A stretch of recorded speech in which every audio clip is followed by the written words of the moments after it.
S ಹಾಗೆ ಈ ದೂರುದಾರ ಏನಿದ್ದ ಆತ ಮುಂಚೆ ಕೆಲಸ ಮಾಡ್ತಾ ಇದ್ದಂತಹ ಜಾಗದಲ್ಲಿ ಅಲ್ಲಿದ್ದಂತಹ ಉದ್ಯೋಗ ಕೊಟ್ಟಂತವರು ಮಾತನಾಡಿದ್ದಾರೆ. ಟಿವಿ9 ಜೊತೆ ಏನು ಹೇಳಿದ್ದಾರೆ ಹಾಗಿದ್ರೆ ಬನ್ನಿ ಕೇಳೋಣ.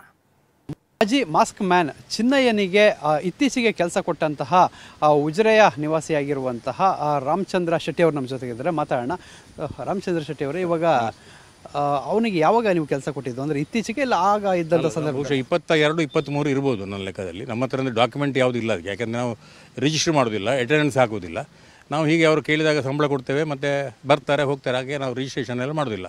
ಮತ್ತು ಪಂಚಾಯತ್ ನಮಗೆ ಅದು ಟೆಂಡರ್ ಆದದ್ರಿಂದ ನಾವು ಸಹ ಪಂಚಾಯತ್ಗೆ ಏನು ಯಾರು ವರ್ಕ್ ಮಾಡ್ತಾರೆ ಏನು ಅಂತೇಳಿ ಎಲ್ಲ ತಿಳಿಸ್ಲಿಕ್ಕಿಲ್ಲ. ಹಾಗೆ ಸ್ವಲ್ಪ ಸಮಯ ನನ್ನೊಟ್ಟಿಗೆ ಕೆಲಸ ಮಾಡ್ತಿದ್ದ. ಫಸ್ಟಿಗೆ ಅವನು ನಮ್ಮದು ವಾಶ್ರೂಮ್ಗೆ ಬಂದಿದ್ದ, ಉಜಿರೆ ಬಸ್ ಸ್ಟ್ಯಾಂಡ್ನಲ್ಲಿರುವಂಥ ವಾಶ್ರೂಮ್ಗೆ. ಆಮೇಲೆ ಅಲ್ಲಿ ಸ್ವಲ್ಪ ಏನೋ ಕಿರಿಕಿರಿಯಾಗಿ ಮತ್ತೆ ವಾಪಸ್ ತ್ಯಾಜ್ಯ ನಿರ್ವಹಣಾ ಘಟಕಕ್ಕೆ ಅಲ್ಲಿಗೆ ಶಿಫ್ಟ್ ಮಾಡಿದೆ ನಾನು ಅವನನ್ನು.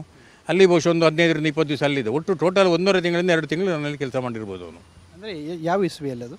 ಅದೇ 22 ಅಥವಾ 22 ಇರಬೇಕು, ಬಹುಶಃ 21-22 ಇರ್ಬೋದು. ಹೌದು. ಸೊ ಯಾರು ಅವನಿಗೆ ಇಲ್ಲಿ ಕೆಲಸ ಕೊಡಿಸಿದ್ದು ನಿಮಗೆ? ಅಂದರೆ ಅವನ ಅಕ್ಕ ಎಲ್ಲ ನನ್ನೊಟ್ಟಿಗೆ ಕೆಲಸ ಮಾಡ್ತಿದ್ರು, ಅಕ್ಕ ಅಣ್ಣ ಭಾವ ಎಲ್ಲ. ಹಾಗೆ ಅವರು ಅವನನ್ನು ಕರೆದದ್ದು ಅವರೇ.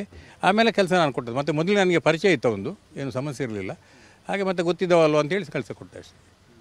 ಸೊ ಯಾವ ರೀತಿ ಇದ್ದ ಈಗ 1.5 ತಿಂಗಳು ನೀವು ನೋಡಿದಾಗೆ? ನಮ್ಮೊಟ್ಟಿಗೆ ತೊಂದರೆ ಇಲ್ಲ, ಸರಿಯಾಗಿದ್ದ. ಏನು ಅಂಥದ್ದೇನು ಗಾಂಚಾಲಿ ಅದು ಇದೆಲ್ಲ ಯಾವುದಿರಲಿಲ್ಲ. ಒಟ್ಟು ಇದ್ದ, ತೊಂದರೆ ಇಲ್ಲ, ನೋ ಪ್ರಾಬ್ಲಮ್. ಹೌದು. ಅಲ್ಲಿಂದ ಎಷ್ಟು ಯಾವಾಗ ಬಿಟ್ಟು ಹೋದ ವಾಪಸ್ಸು? ಅದೇ 1.5-2 ತಿಂಗಳು ಕೆಲಸ ಮಾಡಿದ್ದೆ. ಬಹುಶಃ 22 ಲಾಸ್ಟಿಗೆ ಹೋಗಿರಬೇಕು ಅವನು ಅಲ್ಲಿಗೆ. ಹೌದು. ಏನಂತ ಹೇಳಿಬಿಟ್ಟು ಹೋದ ಕೆಲಸ? ಅವನ ಅತ್ತೆ ತೀರಿ ಹೋದರು, ನಮಗೆ ಅರ್ಜೆಂಟ್ ಊರಿಗೆ ಹೋಗಬೇಕು ಅಂತ ಹೇಳಿದ. ಮತ್ತು ಸಂಬಳ ಕೇಳಿದ. ಸಂಬಳದಲ್ಲಿ ಸೇರಿಸಿ ನಾನು 1-2 ಸಾವಿರ ಸೇರಿಸಿ ಅವನಿಗೆ ಕೊಟ್ಟೆ. ಮತ್ತು ಸ್ವಲ್ಪ ದಿವಸ ಬಿಟ್ಟು ಅವನ ಅಕ್ಕನ ಹತ್ರ ಕೇಳುವಾಗ ಅಕ್ಕ ಹೇಳಿದ್ಲು, ಇಲ್ಲಣ್ಣ ಅವನು ನನ್ನ ಹತ್ರ ಗಲಾಟೆ ಮಾಡಿ ಹೋಗಿದ್ದಾನೆ, ಅವನು ಬರೋದಿಲ್ಲಣ್ಣ ಅಂತ ಹೇಳಿದ್ರು. ಸರಿ ಅಂತ ಹೇಳಿದೆ. ನಾನು ಬೇರೆ ಜನ ಮಾಡಿದೆ ಮತ್ತೆ. ಹಾಗೆ ಇದೆಲ್ಲ ನೋಡುವಾಗ ಏನು ಅನಿಸುತ್ತೆ ನಿಮಗೆ? ಅವನಿಗೆ ನೀವು ಕೆಲಸ ಅವನು ಮಾಡಿದ್ದು ಭಾರಿ ದೊಡ್ಡ ತಪ್ಪದು.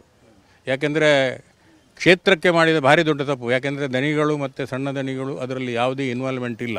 ಮತ್ತು ನನಗೆ ತಿಳಿದ ಮಟ್ಟಿಗೆ ನಾನೊಂದು ಸುಮಾರು ಕ್ಷೇತ್ರಕ್ಕೆ ಮತ್ತು ನನಗೆ ಸುಮಾರು ಒಂದು 50 ವರ್ಷದ ಸಂಪರ್ಕ ಉಂಟು.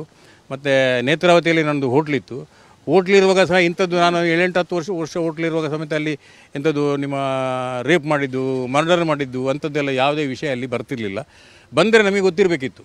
ಯಾಕೆಂದರೆ ಅಲ್ಲಿ ಸಹ ಒಂದು 7-10 ಅಂಗಡಿಗಳಿತ್ತು, ಎಲ್ಲ ಗೊತ್ತಿರಬೇಕಿತ್ತು. ಇದು ಏನು ಅವನು ದುಡ್ಡಿನ ಆಮಿಷಕ್ಕೆ ಬೇಕಾಗಿ ಅದು ಮಾಡಿರಬೇಕು ಅವನು. ಮತ್ತು ಎಲ್ಲ ಅದು ಏನು ನನ್ನ ಲೆಕ್ಕದಲ್ಲಿ ಎಂಥದ್ದು ಮೊನ್ನೆ ಮಹಾಬಲ್ ಶೆಟ್ಟಿ ಹೇಳಿದರು, ಪೋಸ್ಟ್ ಮಾರ್ಟಮ್ ಆಗಿ ಮಾಡಿದಂಥದ್ದೇ ಕೇಸುಗಳು ಇರುವಂಥದ್ದಲ್ಲಿ. ಆತ ಇರುವಷ್ಟು ದಿನ ಸರಿಯಾಗಿದ್ದ. ಅವರ ಇಡೀ ಫ್ಯಾಮಿಲಿ ಕೂಡ ನಮ್ಮ ಜೊತೆ ಇಲ್ಲೇ ಅವರ ಕೈ ಕೆಳಗಡೆ ಕೆಲಸ ಮಾಡ್ತಾ ಇತ್ತು. ಸೊ ಅದಕ್ಕೆ ಆ ಸಂದರ್ಭದಲ್ಲಿ ಯಾವುದೇ ರೀತಿ ತೊಂದರೆ ಇರಲಿಲ್ಲ. ಆದರೆ ಈಗ ಆತ ಮಾಡಿರುವಂಥ ಆರೋಪಗಳು ಅವೆಲ್ಲ ಸುಳ್ಳು. ಆ ರೀತಿ ಆತ ಮಾಡಬಾರ್ದಾಗಿತ್ತು ಅಂತ ಅವರು ಹೇಳ್ತಾ ಇದ್ದಾರೆ. ಕ್ಯಾಮ್ರಾಮ್ಯಾನ್ ರಾಜೇಶ್ ಜೊತೆ ಪೃಥ್ವಿರಾಜ್, ಬೊಮ್ಮನಕೆರೆ, ಟಿವಿ9 ಧರ್ಮಸ್ಥಳ.